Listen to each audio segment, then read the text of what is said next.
Hello everyone. My name is Nicole here with Your Voice Media, and I'm so excited talking to the stars of Grand Cru. Okay, Nicole and Echo, I'm so happy to speak to you today. The show's phenomenal. Okay, I am literally laughing the whole time, so I'm glad folks are also laughing as well. Now, my first question is for you, Echo. Now, in one of the show episodes, you choked on a dinner roll, and I think that was like hilarious. Can you recall a time where you embarrassed yourself on a date? Constantly. No, no, I've definitely had some embarrassing moments on date. I'm trying to think of a really what's the most you know what's funny is I tend to have weird things happen on dates, like not necessarily embarrassing for me, but like maybe like a third party would come out and like mess up things. Like there was this one time I'm trying to make this story short as possible. I was on a date with a girl, didn't really know her. We hadn't even said each other's names yet, but like on Tinder, her name's spelled Keven. So I was like, oh, is this a girl named Kevin? Like, what a great name that would be, right? But I was like, it's probably Kevin or like Kevan. I'm like, whatever. So we're having a good time talking, and then this super drunk person comes up to us and is like, what's your name? You guys are like cool. Everyone else here sucks. And then she says, my name's Kevin. And I'm like, whoa, Kevin. And she's like, Kevin. And then she's like, was in love with us. And so much so that she tried to put my finger in her mouth while I was on the date. And then turns out she was the server at the bar and she was wasted. So embarrassing. That should have been added in the episode. That should absolutely. Let's pull some more real life experiences for the next season, okay? Yeah. Now, my next question is for the both of you. Now, your character, Echo, is obsessed with rom-coms. And for the both of you, what rom-com do you think has to be on everyone's movie watch list? Let's start with you, Nicole. I really love Never Been Kissed. I also love Clueless. And Bring It On, I think, is a rom-com. So those are okay. It's my rom-com, so I'll take that.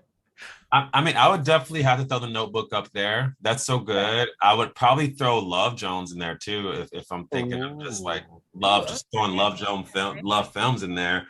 And then maybe something like 51st Dates. I would just love that perspective of having to fall in love with, having to show someone that you love them every day because of that specific thing. Just the commitment and the love of that was kind of beautiful to me. I love that. Now, Nicole, television has systemically categorized Black shows as trauma-filled and drug-related, unfortunately, in terms of content that lives on our television screens on a daily basis. Now, with the new forms of Black content, how do you think shows like Grand Cru will open up the gates for other types of content showing Black people in other forms? I mean, I'm truly hoping that like executives at different networks are like, oh, wow, look at those Black people having fun. We should have some Black people over here having fun. I hope it just. I feel like the '90s had a lot of Black comedies, and then they just went away. So I hope that there's a renaissance of not only Black shows, but like other people of color. There's Peacock has Rutherford Falls, which has a bunch of Indigenous people on. Let's see some trans comedy. Like I think everyone should be able to turn on their TV and see themselves, because the older I get, the more I'm like, oh, representation absolutely matters. Like when I was little, if I didn't see, like Whoopi Goldberg as a woman who didn't look like every other woman, who was a dark-skinned Black woman, like maybe I wouldn't be doing what I do, but I do because she was funny and she got to look the way she wanted to look. So yeah. I love that. Now, Echo, we are dissecting a lot of Black trauma through a comedic fashion in the show, which I love. Is there something you may have experienced in your personal life that you included in or was included in one of the storylines for the season that may have helped you cope with it in real life? I mean, well, what's really great about the show and the people behind it, the writers and creators and whatnot, is that we all know each other personally. We're all like actually friends in real life. So a lot of the conversations and things that we've had over the last few years got put into the show because they were our real life experiences. Like, for instance, the therapy episode, we were constantly delving into the aspects of our therapist, and even feel like one of his therapists kind of looked like him, you know what I'm saying? So like, that's why it's really interesting and very cool that we get to make a show like this with the specific set of people, is because there doesn't have to be this kind of a learning process or like process where you're figuring out who the actors are, because they innately know who we are, because we are friends and we actually do hang out and we do unpack all these instances and aspects of life, love, relationships, and anything dealing with, the culture or just being who we are and, our shared experiences. So it definitely, a lot of it blends into a lot of the conversations and actual experiences we've had. I love that. Now, there's an episode where we're using emojis, okay, to have a rendezvous with certain folks. Now, the question is for the both of you here. Now, what's your go-to emoji when you want to have a rendezvous with someone? And what's an emoji you don't like sent from someone else when they want to rendezvous with you? So let's kick it off with you, Nicole. Oh boy, I do like that peach emoji, and I like the eggplant emoji, and then that salsa lady emoji. Oh yeah. Oh, what does that symbolize? The salsa lady. What's? Oh, it's just let's get it spicy. Come on. Oh yeah. Okay. Salsa is spicy. I mean, like the food. Yeah. But Yes.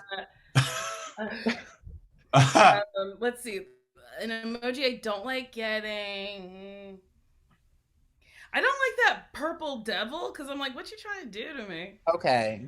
Like the frown devil or the insightful devil? The smiley one where I'm like, what? Okay, you're not with that. What does that mean? Don't Like, send what are you that bringing to me. over here? Right, you're bringing over the devil. I don't want that. Yeah. Echo, what about you? I mean, definitely eggplant peach emoji, but then I think you got to add the splashes of water, spitting emoji too. Oh, That's okay. gotta have that in between because The drip. things are gonna get drippy. Things gonna. Okay. I don't think I've ever said that phrase before, but I love that. It's It's gonna get drippy. It's in the zeitgeist. It is now a part of our culture. In terms of emojis, I don't like getting, especially in terms of that. Don't send me any like heart eyes with like an animal or something like that. I don't see a cat. I get the innuendo, but don't Okay, cat scent. And, I want to separate my love for animals and my love for the other thing. So For the other thing. What other thing? This is a PG-13 interview. Thank you very much. Yes. Now, wrapping here, my last question for you is for you, Nicole. Your character's fantasy is to sip some tea with bad girl Riri. If you could sip tea with anyone in real life, who would it be? I mean, yeah, Rihanna, why not? Or Rihanna, depending on how you want to say her name. Her real name's Robin. Like, I would like to get to know the real Robin Fenty, Okay. Or Beyonce. I would love to sip tea with Beyonce. I think she's perfect and wonderful and beautiful. Also Oprah Winfrey. Like, oh yeah. I want to meet Oprah. Like, let's Maybe we could get like a sit down interview with you and Oprah, and you can meet her then. I would love it. I would love it so much. Let's do that. Thank you both so much for having your voice media. Continue to be amazing. And folks who are watching, make sure you're watching Grand Cru Tuesdays on NBC, okay? Let's do it. Thank you guys.